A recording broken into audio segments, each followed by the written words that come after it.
Hi, எல்லோரும் நல்லா இருக்கீங்கன்னு நான் நம்புகிறேன்.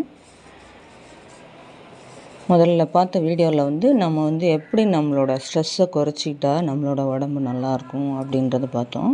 இன்றைக்கி பார்க்க போகிற வீடியோவில் எப்படி நம்மளுடைய ரொட்டீன் ஒர்க்கில் நம்மளோட ஹெல்த்தை எப்படி பார்த்துக்கிறது அப்படின்றத பற்றி பார்க்கலாம். நான் காலையில் எழுந்ததும் காலை வேலைகள்லாம் முடிச்சுட்டு காலை கடன்லாம் முடிச்சுட்டு எனக்குன்னு ஒரு 1/4 மணி நேரம் ஸ்பெண்ட் பண்ணிக்கிறேன். அதாவது நீங்கள் எப்போவும் எந்திரிக்கிற டைமை விட ஒரு 10 நிமிஷம் 1/4 மணி நேரம் 15 நிமிஷம் முன்னே எந்திரிச்சிங்கனாலே போதுமானதாக இருக்கும். நமக்குன்னு நம்ம கேர் எடுக்க ஆரம்பித்தோன்னே நமக்குள்ளே ஒரு புது எனர்ஜி கிடச்ச மாதிரி, புது தெம்பு கிடச்ச மாதிரி ஆகிடுது நம்ம உடம்புக்கு. அதனால் நமக்குன்னு உண்டான கேர் நம்ம எடுக்க வேண்டிய நேரம் ஒரு 45 ஏஜுக்கு அப்புறம்.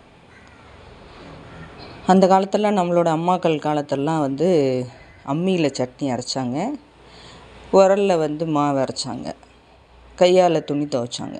ஆனால் நம்ம இப்போது மிக்ஸி, கிரைண்டர் வந்துருச்சு, வாஷிங் மிஷின் வந்துச்சு. எல்லாமே நம்மளோட வேலைகளை எவ்வளோக்கு எவ்வளோ ஈஸியாக்க முடியுமோ அவ்வளோ ஈஸியாக்கிட்டோம். இப்போ உடம்புக்குன்னு உண்டான ஃபிசிக்கல் ஆக்டிவிட்டின்றது, உடற்பயிற்சின்றது எதுவுமே இல்லாமல் போயிடுச்சு. அந்த காலத்தில் உடற்பயிற்சின்னு தனியாக எதுவுமே செய்யலை. இதெல்லாமே செஞ்சதுனால மிக்ஸி, கிரைண்டர் இல்லாததுனால அவங்கெல்லாம் உடம்பு நல்ல ஆரோக்கியமாக இருந்துச்சு. ஆனால் நம்ம இப்போ சொகுசான வாழ்க்கைக்கு அடிமையாகிட்டோம். அதனால் நம்மளுடைய உடற்பயிற்சின்றது இல்லாமல் போயிடுச்சு. அதனால் நமக்குன்னு ஒரு 1/4 மணி நேரம் டைம் ஸ்பெண்ட் பண்ணோம் அப்படின்னாக்கா உடம்பு எப்பயுமே நல்லாயிருக்கு. நான் இதை ஃபாலோ பண்ணுறேன், நீங்களும் ஃபாலோ பண்ணி பாருங்கள். உடம்பு கண்டிப்பாக நல்லாயிருக்கும் உங்களுக்கும். அதே மாதிரி உணவு முறைகளில் மாற்றம் கொண்டு வரணும். நம்ம ஃபிசிக்கலாகவும் நம்ம கொஞ்சம் எக்ஸசைஸ் பண்ணணும், உடம்பு விஷயத்துலேயும் சாப்பாட்டுக்கும் நம்ம முக்கியத்துவம் கொடுக்கணும்.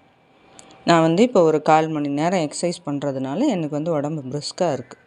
நீங்களும் அதே மாதிரி 1/4 மணி நேரம் டைம் ஸ்பெண்ட் பண்ணி உங்கள் உடம்பு பிரிஸ்காக வச்சுக்கிறதுக்கு பாருங்கள்.